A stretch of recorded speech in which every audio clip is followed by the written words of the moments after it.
Hi, I'm Adam Meyer of Mill City Lutherie in Minneapolis, Minnesota, and in this video, let's hot rod this Gretsch.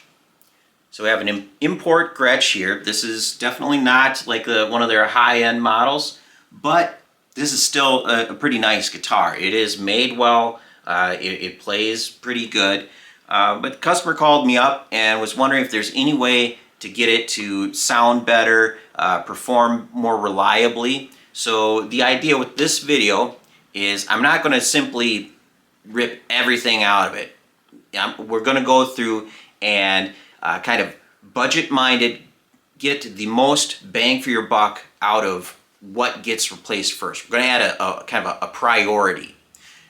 Certain things should come first because they're going to have a greater impact as far as upgrading this guitar. So we're going to go through that. I'll kind of explain my opinions on that. Your opinions may be different, but this is all based on my experience, and we're going to get this back to the customer, and hopefully it's going to be exactly what he wanted. One of the first things the customer asked me about on this is about the Bigsby. He's having a little trouble keeping it in tune, and he's asking about whether or not replacing the Bigsby would make much of an improvement.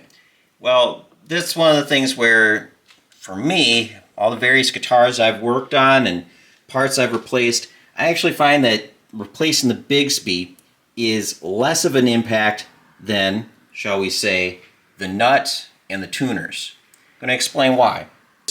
The higher end models do come with a higher quality metal, so if you have the money for it, then upgrading to a nicer made one with a higher quality metal, well, yeah, that will be an improvement. I don't know as though you're really going to hear that much of an improvement.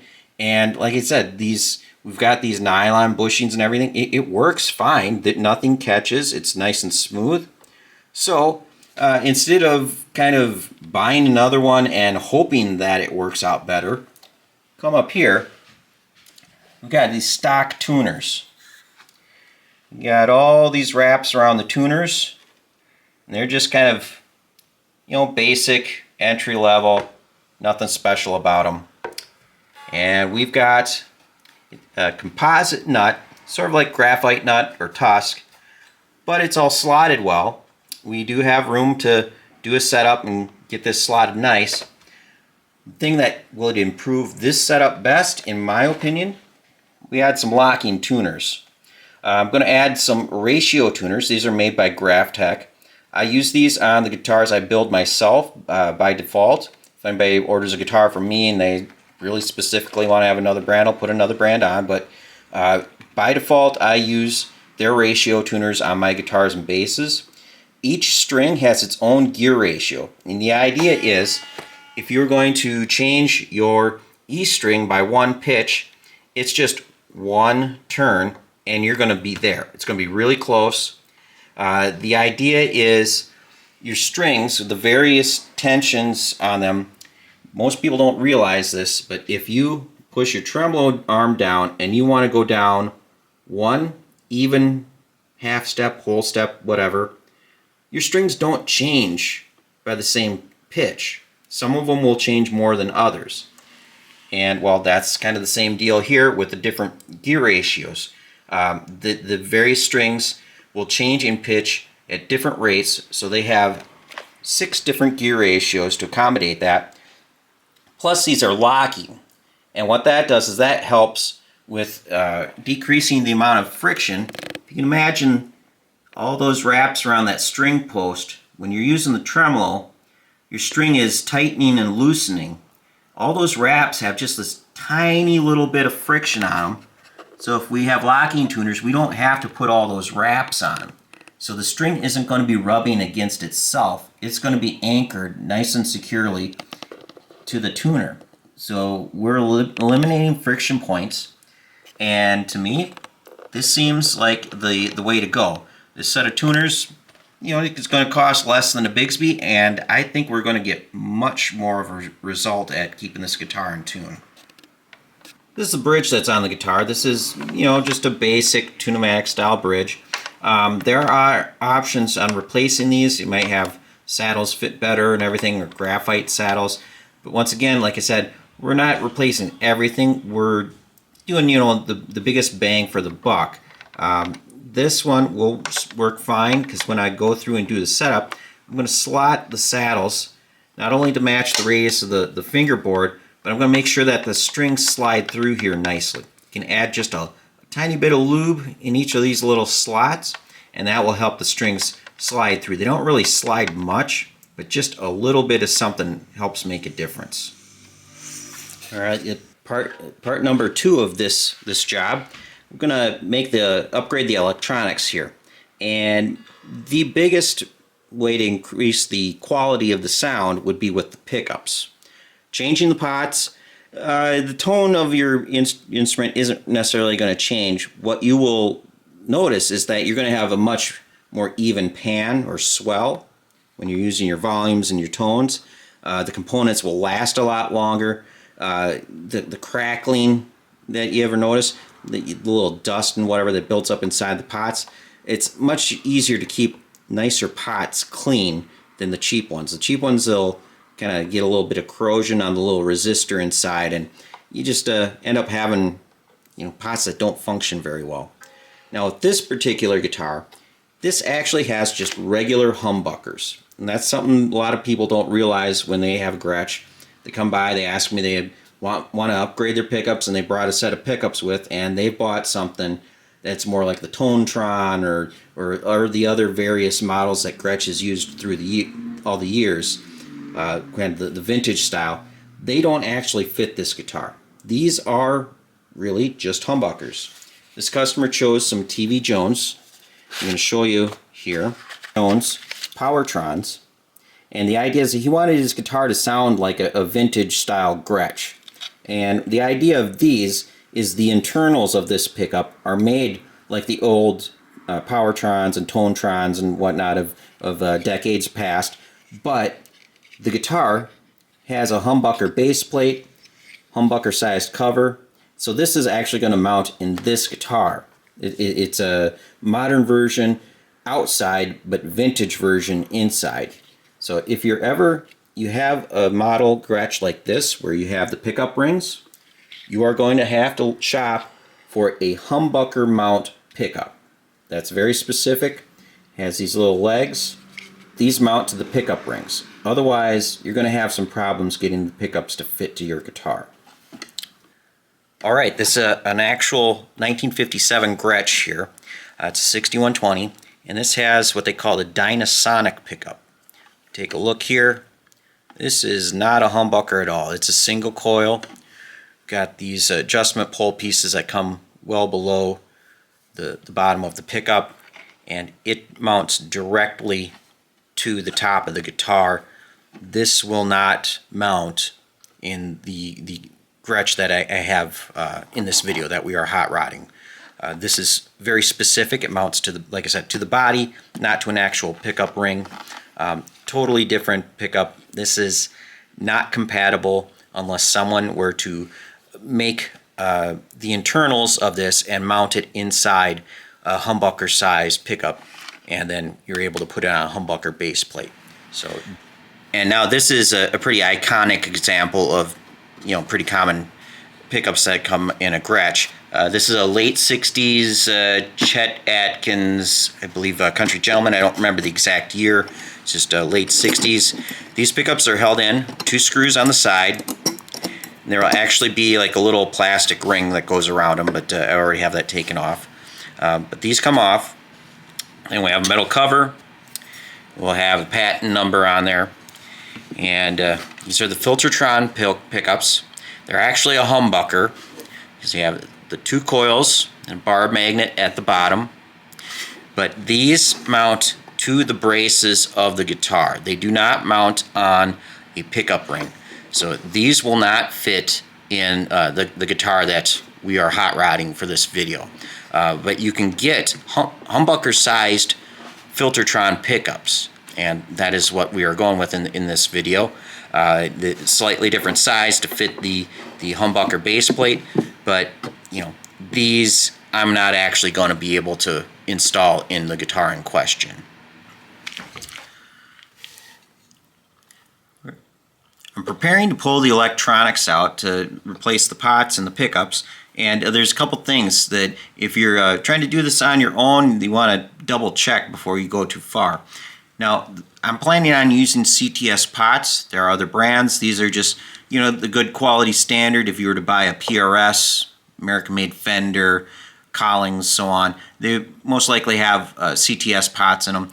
These do not enhance the sound in any way. They're just, you know, higher quality construction. The tolerance in them is much higher. You know, there's a little ribbon resistor inside here that as you turn, that moves across a swiper, and then that's how everything functions.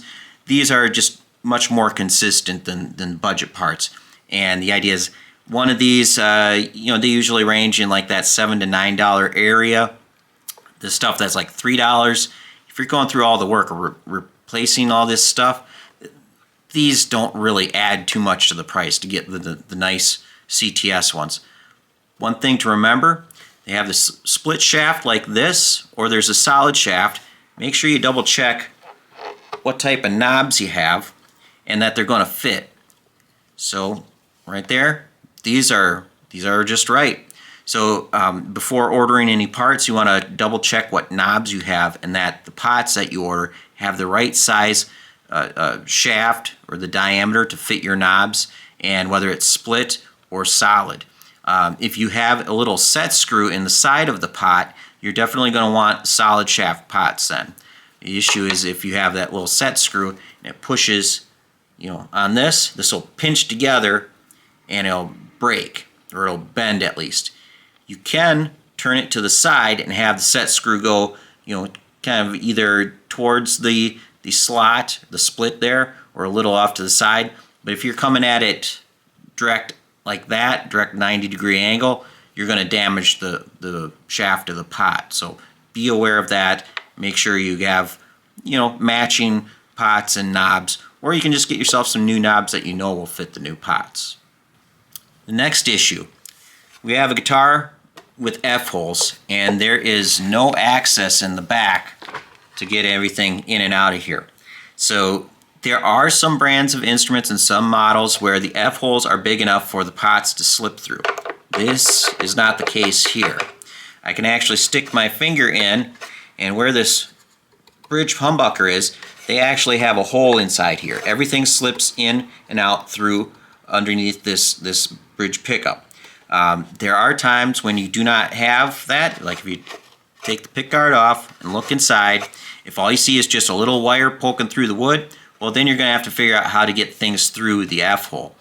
And very rarely I have seen where you are not able to get a full-size pot through the F-hole and you do not have access through the pickup route. In that case, you're stuck with using mini pots. As you can see here, this is a CTS mini pot. These, you know, they're nice. I've tried them in other things. They're about as good as the full size. They're a little easier to get in and out. As you can see, we could skip the whole pulling everything through the humbucker route, but since I'm replacing all of them, it's actually a lot easier just to pull everything out, use the full-sized pots, and everything will go a lot smoother. But there is the option for a mini pot like this, CTS. Make sure you're not getting any of the cheap ones. These cost about the same as these. It's because they're of the same quality, the same tolerance. You know, what I mean by tolerance is if it's supposed to be 500K, and you test the resistor in here, it's really close to 500K. If it's low tolerance, or well, I should say, yeah, like percentage is quite a bit of tolerance, you could end up having something that's maybe like 450 or 550. It's not close to the actual value you're buying. So these would test out really close to that 500 mark. Now, if you were looking for a part of this to save a little bit of money, I would say it would be with the switch. The switch, as long as it's mechanically functioning, then there really isn't much reason to replace it. Unlike the pots, where a good pot will pan up and down, your volume swell is going to be nice and even, this really doesn't enhance anything. There are nicer upgrades, like this Switchcraft mini toggle that would fit in here nicely. But the problem is the price on these is a bit of a jump. You know, these can end up costing like $30, $35. So it's one of those, you know, you can skip this. But since I'm being paid to do a full rewire, I'm still going to take this switch out, and when I'm at that point, I'm going to show you how to clean it. Make sure that, you know, we go through all this work, we don't put the switch back in, and then a couple weeks later we've got problems with, you know, pickup selection kind of not always clicking on when you switch to one or the other. All right, for the toggle switch, we're going to clean this. What this is, we've got 4 little pieces of metal, basically, little flaps, and when you turn or push the lever that way, down here, it separates these two. That disconnects that channel. So whichever pickup this is wired to, that pickup is now off. Flip it the other way, now the other pickup's off, our first one is back on. There's 2 little points that meet on the 2 pieces of metal either side, and what can happen, you get a little debris, a little corrosion, something built up there. What I'm going to do is I'm going to take a real thin strip of sandpaper. I'm going to slide in between where those contacts are, and I'm going to release the lever.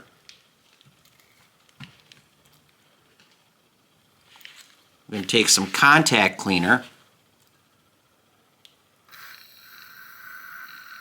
put just a little bit on that sandpaper, and then slowly pull it through. I'm using a fine grit sandpaper, so I'm not actually like damaging anything. We're just kind of polishing and cleaning.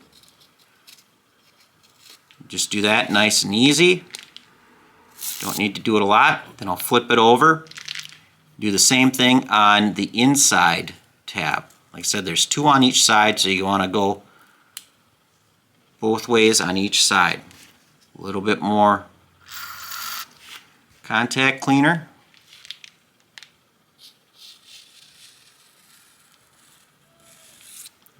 There we go. We've got one side nice and clean. Really hard to see in there, but you know, if you ever have a toggle switch where you notice it may be cutting in and out, it might be this. Every now and then it's a pot or something else, but this is a just nice little a way to kind of maintain the parts. Like, these don't necessarily wear out. Parts can break off and whatever, but you know, it's not like a potentiometer where over time it can, as you use it a lot, it can kind of wear out. So next issue we have is getting the pots to actually fit the holes that are in the guitar. As you can see, a lot of the import guitars have a smaller size barrel to them, shaft or whatever. So I need to open these up. You know, important thing, do not use a drill bit. A drill bit has spiral flutes that kind of pull up out of the hole. So if it catches on the finish or in the wood, anything around there, it will pull out and you can end up chipping everything around here. Now what I like to do, I have this reamer that I use for installing acoustic end pin jacks, and I have a reamer for putting in guitar tuners. Like if there's a smaller size hole and I need to enlarge it, or if I'm just doing a clean install on a brand new guitar. This will be the same size, or pretty darn close same size as this here. What I do, since this doesn't fit well, I start with this one.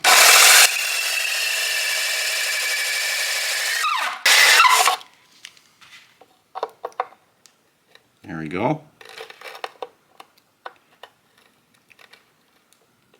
This is just fitting in right at the edge of the finish. The reason why I'm doing this is it'll make a nice square hole. I can use this all the way through. It's tapered, so you might end up with the pot being a little bit loose. This makes the hole nice and clean, and everything will fit squarely. So you can see now it goes in most of the way, but it's kind of catching. So I'm just going to follow through, use this on all of them, then I'd come back with the other one. But I'll show you just here, for example's sake.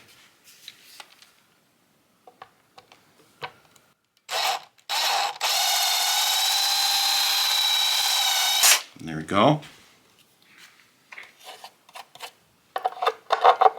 Perfect fit. I'm doing this now with all the electronics out just because it's going to be dirty, and I'll be able to clean everything up afterwards, and won't get into any of the pots. You know, we've got the open space there. You can end up debris getting in there. So you want to do this ahead of time when everything's out of the guitar. Alright, now we're looking at the actual components inside. I'm going to replace the jack.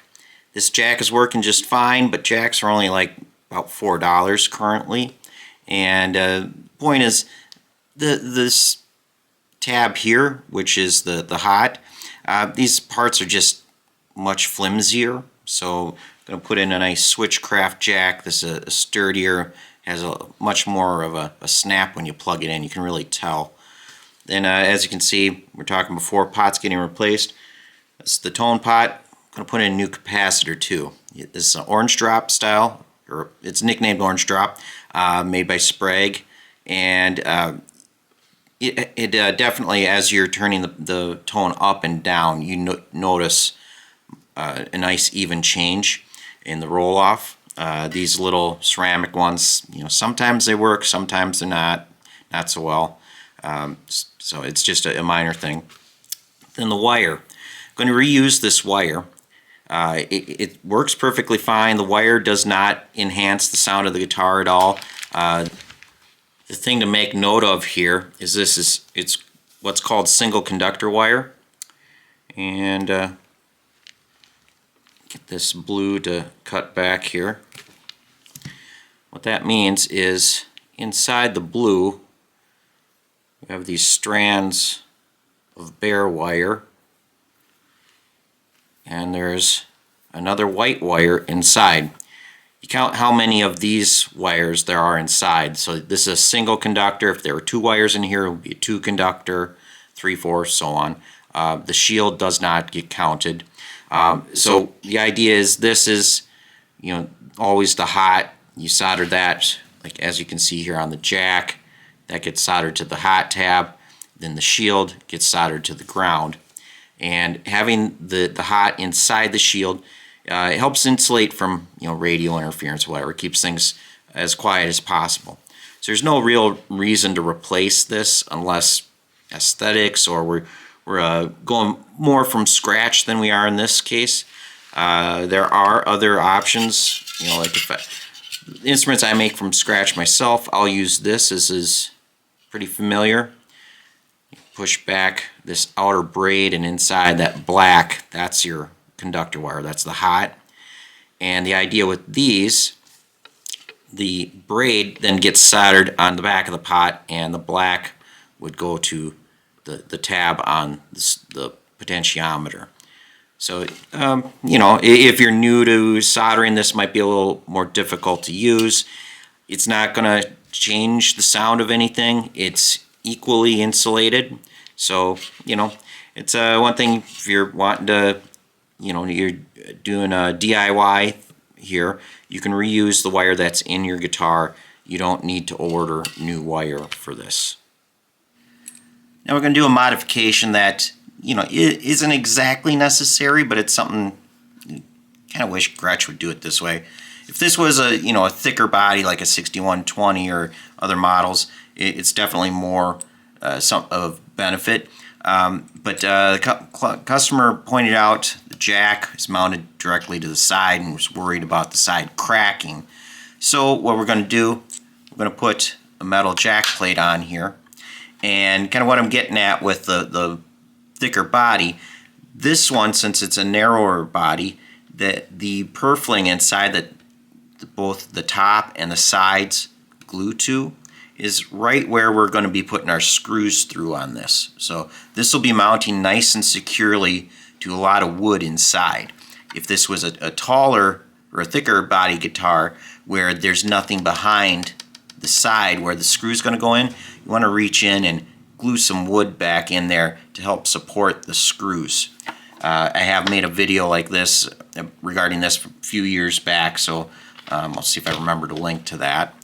But all I'll be doing, take my reamer, gonna ream that out big enough so that I can then get a Dremel inside and open up the hole big enough for the jack to slide through.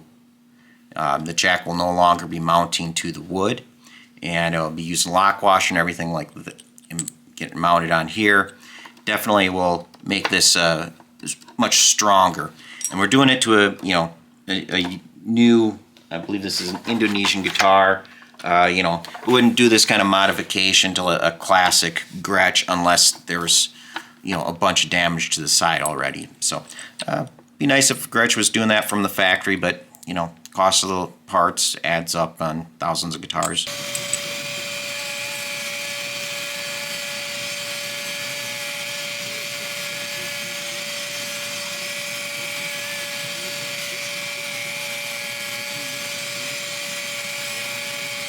Now, before I install the components back into the guitar, even though it's brand new, make sure you spray the pot out. Can't do that very easily in this style of guitar. If this was like a Les Paul, you can just pull off the back control plate and there you are, but we can't do that with these. So you always want to have a lock washer as well. I'm going to take this tubing, feed it in here.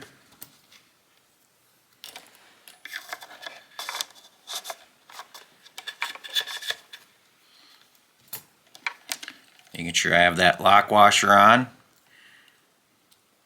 Just press this over the shaft.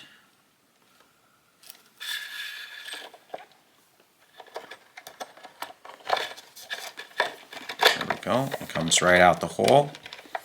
Nice and easy.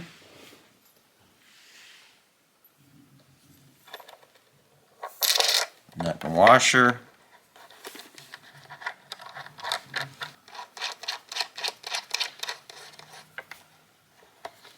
There we go. All right, we're going to get the tuners installed here. Now, depending on brand, there are different ways to mount different brands of tuners. These ratios, they have two locating pins here on the body of the tuner. And what you do is you drill 2 holes into the peg head and they'll fit in and lock into place. Or what they also make are these, I believe these are Invisomatch mounting plates, and the idea is that this matches with the previous screw hole. It also has the 2 little holes for the tuner to fit into right there. Using these, you may end up paying for these. They came with a set of tuners. If you have to buy them separate, well then that's a separate charge, but they came with this set of tuners. So to spare some money on labor, me having to plug holes, drill new holes, you can just put a little set screw in there, put the nut on the front side, and the install is done. Now if I was to do these as if they were like a brand new install, on my own personal instruments I build, I had someone 3D print some jigs here. There's a basically locating pin for the shaft. Line it up, make sure it's square. Then I've got 2 holes, the same size as the little pins on the tuner here, and it all fit together. So if this was a new install, we didn't have the extra pin or extra screw here, I would just drill new holes.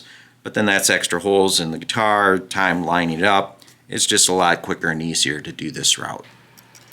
Moving ahead, time to get this strung up, do the setup on it. My own personal, I suppose a lot of people do it the same way, but the idea with your locking tuners, you don't want to have a bunch of wraps on the tuners. With the wound strings that they have that wrap around them, I like to line the eyelet up with the path of the string. Just slide the string through. Then, just a little bit of slack. Turn the dial on the back to lock it in place. And hopefully we have about a nice half turn.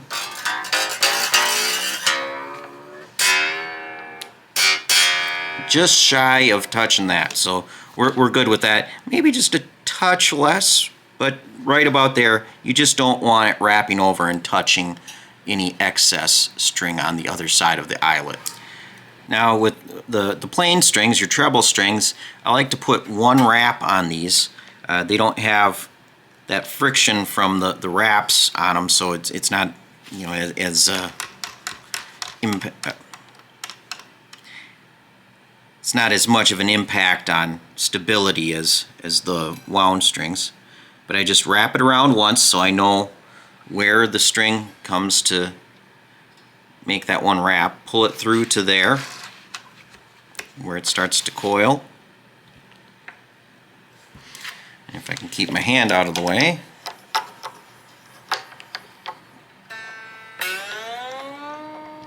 There we go. Almost one perfect wrap around the tuner. It's that easy. The extra wrap around there helps keep things in tune a little bit better than if it was just like half a wrap.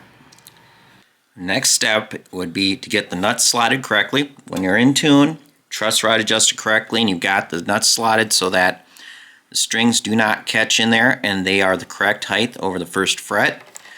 Make sure that they slide through. Even though this is a self-lubricating nut, I'm still going to put a little bit of lube in there anyways. It's not going to hurt anything. It just might be something that a little extra that makes sure everything moves real well. Now details, everywhere, little bitty details, they all help. If you notice, that post is nice, snug. This one here, we've got a lot of play. This is not a common thing that people do.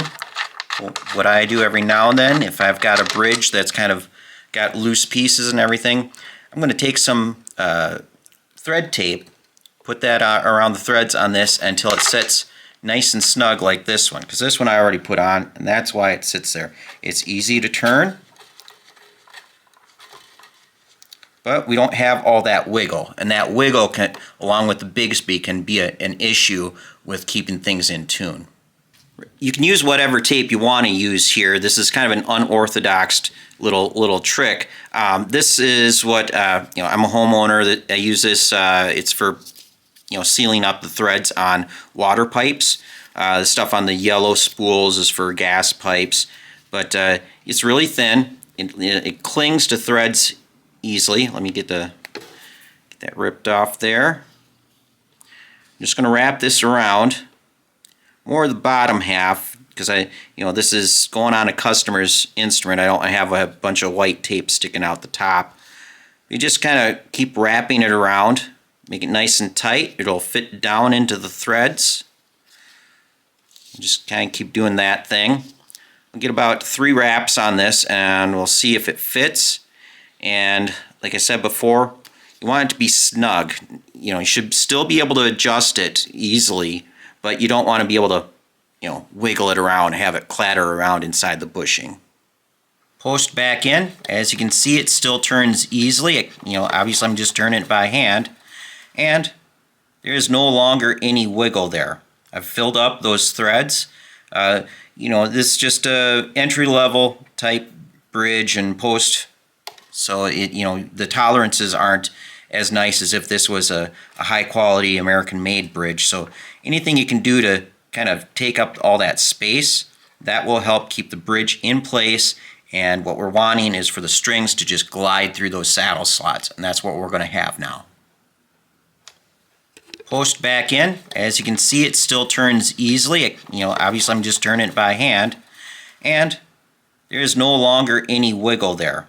I've filled up. Now finishing off the setup here, since we're going with the original bridge, you want to make sure and follow through, slot the saddles correctly to the string gauge, and also use radius gauge for under the strings to make sure that they follow the radius of the fingerboard.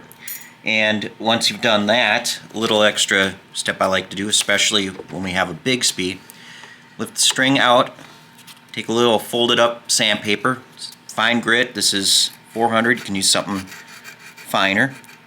Just run that through the slot a little bit. You're not going to change things, just kind of buff the slot a little bit, make sure there's no burrs, kind of get it all nice and polished. Just fold it over so that it fits in there. And once you've done that, again, just a little, same kind of lube I used in the nut, just a little something that will stick in place there. Lube stick to the saddle and not make the string stick to the saddle, and that will really help your performance here. Alright, and now the final finishing touches on any guitar with a tremolo, whether it's locking tremolo, a Bigsby, a Stratocaster tremolo. You want to make sure that you stretch the strings out really well, and that's just, you know, you're running the strings between your fingers, kind of giving a little tug and twist, and that'll help kind of, you know, get the string to really wrap around tight around the cam here. And you know, if you were running a bunch of wraps on the tuners, it gets the string to like really tighten down and not have any slack or looseness going around the tuner. So let's give it a go here. We're in tune really well.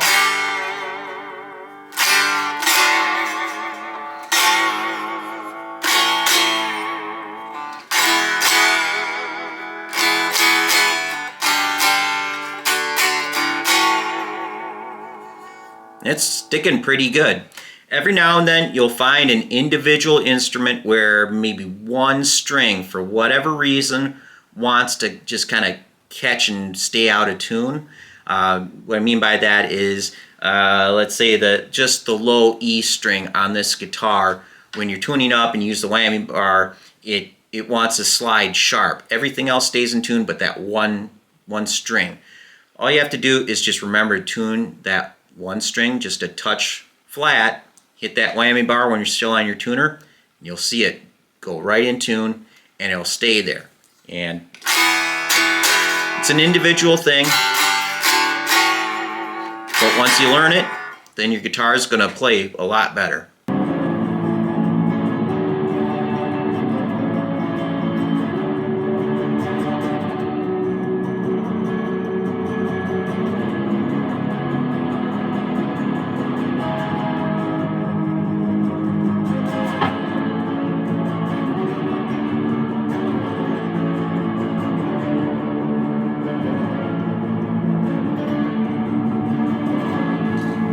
There you go. Got this Gretsch all hot rodded out. Didn't have to go crazy replacing everything on it. Like I was saying at the beginning, this Bigsby functions just as well as a higher price one. The difference is in the materials. So if you want to know that you've got the nicest metals and everything like that, then yeah, get a nicer one. Otherwise, this comes after other issues. We've got top of the line electronics in here. This thing sounds great. We've got locking tuners on here. Did not replace the nut because the nut was already self-lubricating. Just get the setup done well, and hey, this thing really rocks. So yeah, it's just a matter of prioritizing. I know a lot of times people call up and they already have their idea on getting a certain part for their instruments. That's fine, but that may not be the most effective part to improve your guitar in the way that you want to. So if you have any comments about this project, you can always leave it below the video, or you can contact me directly. My contact information is in the About section of my channel, and we'll see you next time.